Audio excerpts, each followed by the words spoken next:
अक्सर कई बार हम लोग अपनी लाइफ में सुख दुख के इस चक्कर में फंसते रहते हैं। इन सुख दुख के चलते हम अपने आप को बहुत ज़्यादा अपने आप को एक उस दुनिया में घुसेड़ लेते हैं जो कि हमें बहुत ज़्यादा सच्चाई से, सत्य से भटकाती रहती है। और सत्य से वंचित होने के कारण एक समय में ये देखने के आला आता है कि हम बहुत ज़्यादा धीरे धीरे धीरे करके अपनी लाइफ में दुख को ज़्यादा एक्सपीरियंस करने लगते हैं और दुख हमारे जीवन में बहुत तेजी से बढ़ता जाता है। और कई बार जब हम अपने थोड़ा टेम्परेरी इलाज करते हैं, ये पैसा रिश्ते विश्ते टेम्परेरी इलाज करने का समाधान करने का, उसके थ्रू सॉल्यूशन करने का देखते हैं, लेकिन कई बार उसके बावजूद भी नाकामयाबी हमें हाथ लगती है। तो हमारे अंदर कई बार प्रश्न आता है कि क्या फिर एक सही तरीका है जिससे हम इस सुख दुख को, इस दुख से हम बाहर आ सकते हैं? क्या हम सुख को कैसे समझ सकते हैं?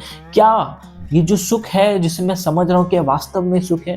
क्या ये जो दुख है क्या ये वास्तव में दुख है भी?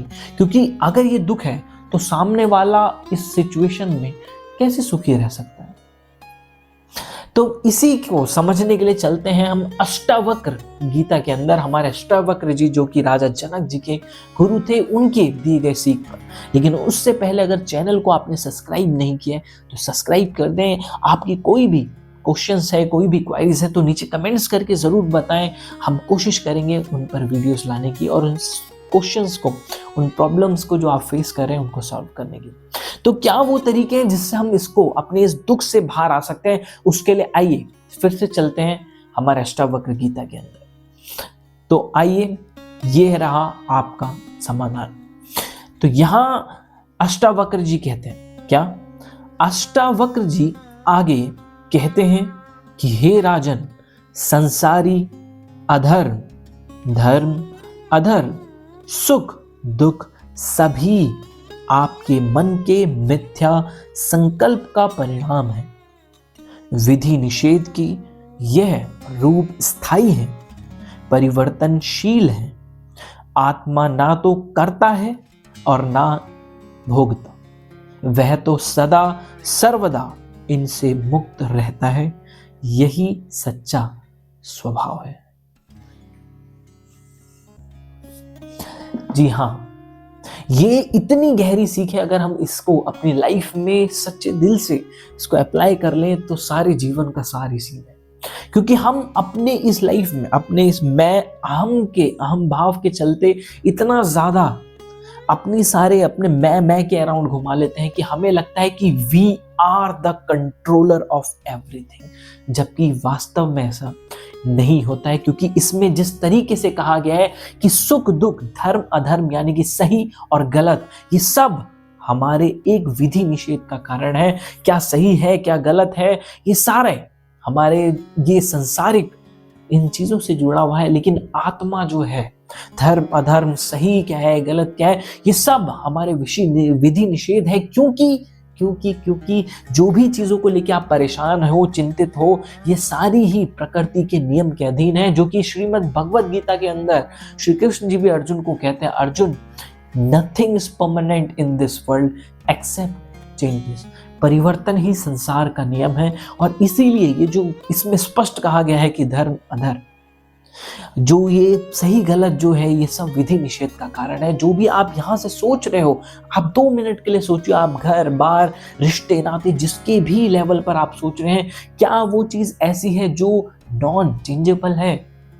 अगर हम अपने स्वास्थ्य को देखें, बचपन से लेकर हमारे शरीर को देखें, हर एक चीज, प्रकृति को देखें, हर समय चेंज हो रहा है, क्लाइमेट चेंज हो रहा है। तो क्या ऐसी कोई चीज है जो कभी नहीं बदलेगी? जो प्राकृतिक है वो सब बदल रहा है और यही प्रकृति का, संसार का नियम है। हम इसी को ही एक्सेप्ट करने से चूक जाते हैं और हम चाहते हैं कि जो चीज जैसी हम देख रहे हैं वो वैसे ही है, चाहे वो इंसान है चाहे कुछ, जबकि ये चीज फैक्ट नहीं है। तो इसीलिए इस चीज को जरूर अपनाएं कि जो आप हैं वो प्रकृति के अधीन नहीं है। आप प्रकृति से जो आपका, आप जो वास्तव में जो आपकी आत्मा है, जो हम अंदर से, जो कंप्लीटनेस हमारे अंदर है, जो सोल है, जो आत्मा है, वो अपने आप में ही वो मुक्त है। उसे कुछ नहीं चाहिए, उसे कोई प्रपंच नहीं चाहिए। इसीलिए कई बार आपने देखा है कि कुछ ऐसी सिचुएशन लाइफ में आती है कि जब आप इतना ज्यादा डिटैच हो जाते हैं कि आपको उस समय में कुछ नहीं चाहिए होता, आप कहते ठीक है यार, मस्त है, ना चल रहा है, ना पैसा चाहिए ना कुछ, अभी सब ठीक है। तो वास्तव में जो हमारी आत्मा है वो यही है, वो कुछ भी कारणों से वो बंधती नहीं है। जो हम अंदर से, जो हमारा वास्तविक स्वरूप है, जो हमारी रियल आइडेंटिटी है, वो किसी भी इस चीजों के चक्कर में टुच्चू मुच्चू, ये बल्ब बंद हो गया, ये हो गया, ये फलाना फलाना, उसको कछू से काहू को कोई मतलब नहीं है। आत्मा अपने आप में ही वो मुक्त है, अपने आप में ही हमारे भीतर आनंद का वो भंडार है। लेकिन दिक्कत है तो यही कि हमें वो ज्ञान नहीं मिल पाता है कि कैसे हम इस आंतरिक ज्ञान से, आंतरिक जो हमारे आनंद का जो स्रोत है, जो हैप्पीनेस का जो ट्रेजरी है, कैसे हम खुद को उससे कनेक्ट कर पाए।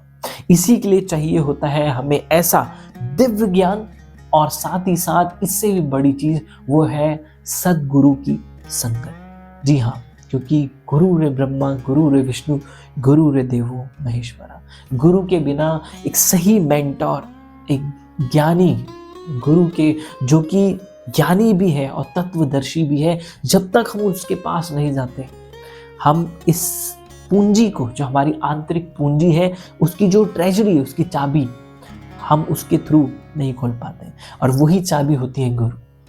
तो इसीलिए अगर हम इस चीज को प्रैक्टिस करें अपनी लाइफ में और इस पॉइंट ऑफ व्यू से देखें, तो आप देखेंगे कि आपकी लाइफ में जो ये दुख जैसा जो आप अभी फील कर रहे हो, तो वास्तव में आप उसके पैटर्न को समझोगे कि हाँ यार, ये सिर्फ मन की ये कुछ चालें हैं, मन उलझा रहा है, बाकी ठीक है।